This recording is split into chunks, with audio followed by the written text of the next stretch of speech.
Du 7 au 9 juin 2024, le Centre international de conférence de Bamako CICB a accueilli la 27e édition de la Journée des sages-femmes.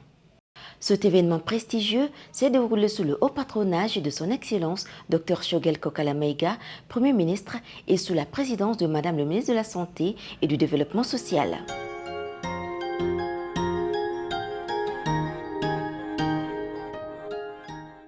Une première journée dédiée à des démonstrations des sages-femmes sur les techniques de réanimation néonatale mettant en lumière leur expertise en matière de soins infantiles.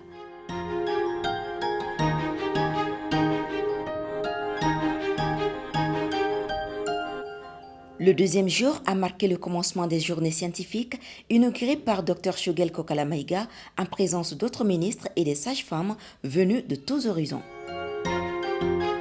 Cette journée a été l'occasion d'échanger sur les avancées et les défis de la profession, tout en soulignant l'importance de la collaboration et de l'innovation dans le domaine de la santé maternelle et néonatale en cette période de crise et de changement climatique. L'amélioration de la santé du couple mère-enfant demeure encore un défi pour notre système de santé.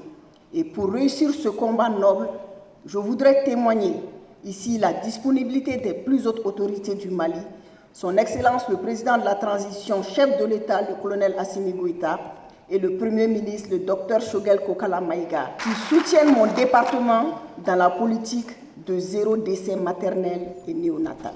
Je déclare ouvert les cérémonies de la 27e session de la Journée internationale des femmes.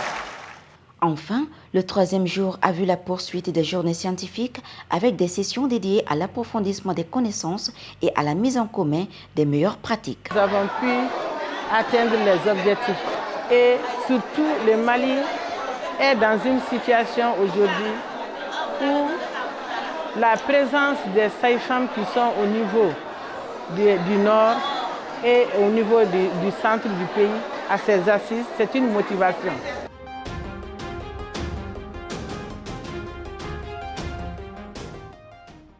Ce thème concorde avec la situation actuelle dans le monde entier, c'est-à-dire les changements climatiques.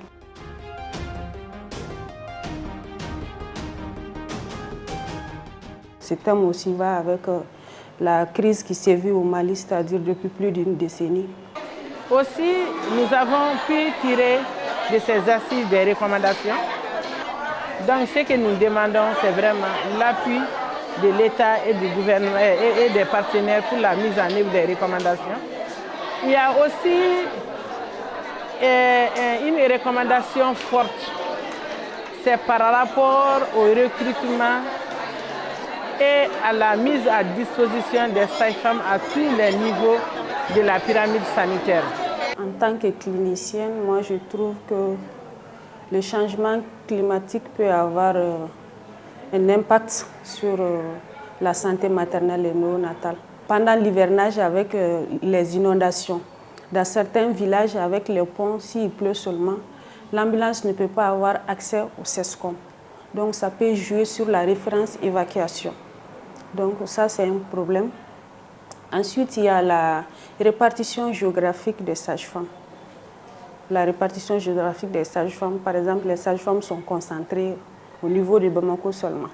Donc, on doit penser au déploiement des sages-femmes dans les zones de crise. Le UNFPA, en fait, a rejoint la Banque mondiale à travers un grand programme que la Banque mondiale a mis en place qui s'appelle le SWED. C'est un programme qui, justement, vise la santé de la femme, son inclusion dans la société. Et à travers le SWED, l'État a pu mettre environ 350 sages-femmes sur le terrain.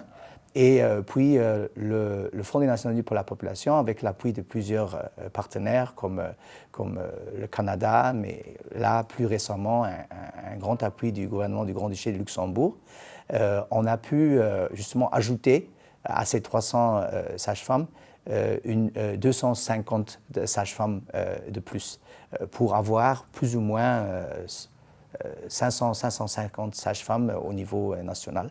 Le focus est vraiment de toucher ces femmes qui n'ont pas nécessairement l'accès dans les zones un peu plus difficiles, plus éloignées, etc. Le Luxembourg est un fervent partisan du multilatéralisme.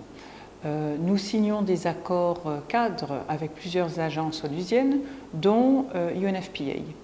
Nous avons 3 types de contributions: les contributions volontaires, les contributions thématiques, notamment la santé maternelle et la lutte contre la fistule également, et puis les contributions multi-bi, ce que nous appelons multi-bi. Et c'est bien dans ce cadre de multi-bi que nous appuyons le projet ici au Mali, qui est le renforcement et la promotion des sages-femmes au Mali. La sage-femme, si elle est bien formée et elle est bien équipée, elle est mise dans les conditions adéquates, de par sa formation, elle peut justement couvrir 90% de tous les aspects de la santé maternelle pour les femmes et les filles. Cette édition a une fois de plus illustré l'engagement indéfectible des sages-femmes envers la santé et le bien-être des femmes et des nouveau-nés à travers le Mali et au-delà.